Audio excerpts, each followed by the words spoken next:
ఈరోజు నేను బనానా కోఫ్తా చేస్తున్నానండి. బనానాకి ఇట్లా 3 పార్ట్స్ చేసుకోవాలండి.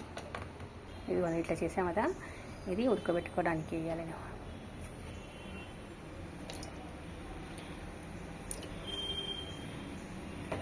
ఇట్లా ఉడకబెడితే ఇది పైన తోలు మంచిగా వెళ్ళిపోతుందండి. ఒక 4 విజిల్స్ పెట్టాలండి. దీంట్లో కాస్త ఉప్పు వేయాలండి. ఇంకా 4 విజిల్స్ పెట్టాలండి. మనకి ఇప్పుడు గ్రేవీ కోసము కొన్ని టమాటా, ఉల్లిగడ్డ, కాజు అన్నీ ఇవి ఆయిల్లో ఫ్రై చేసుకోవాలి. దీంట్లో కొద్దిగా ఆయిల్ వేసి ఉల్లిపాయలు ఇవన్నీ వేసేసాలండి. ఇది ఫ్రై అయిపోయిందండి. దాన్ని మనము మిక్సీలో వేసేసుకోవాలండి. ఒక గిన్నెలో పసుపు, కారం, ఉప్పు, గరం మసాలా ఇవి 3 కలిపేసి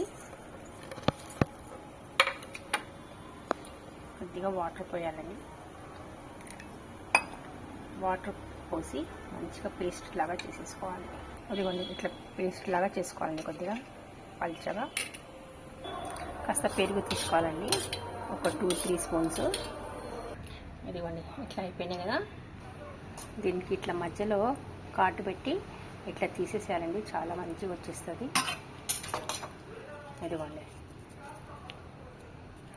ఇట్లా వచ్చేస్తున్నాయి. ఇవన్నీ ఇలాగే చేసేసుకోవాలండి. ఇదిగోండి చాలా ఈజీగా వచ్చేస్తుందండి. ఇదిగోండి ఇట్లా చేసేసేయాలి. మెత్తగా మ్యాష్ చేసేసేయాలి. దీంట్లోనే కొద్దిగా ఉప్పు, కారం, జీలకర్ర, ధనియా పౌడర్, పసుపు, కొద్దిగా గరం మసాలా ఇవన్నీ మొత్తం. ఇంకా దీంట్లో కొద్దిగా శనగపిండి వేయాలి. ఇదివ్వండి కొద్దిగా శనగపిండి వేసినాం కదా, కొద్దిగా ఆయిల్ వేయాలి. ఇంకా మంచిగా మెత్తగా కలిపేసుకోవాలండి. అదివ్వండి మంచిగా మన పిండిలాగా అయిపోయిందండి. ఇంకా దీనికి బాల్స్ చేసుకుందాం. మీకు ఏ షేప్ అంటే ఆ షేప్ చేసుకోవచ్చు.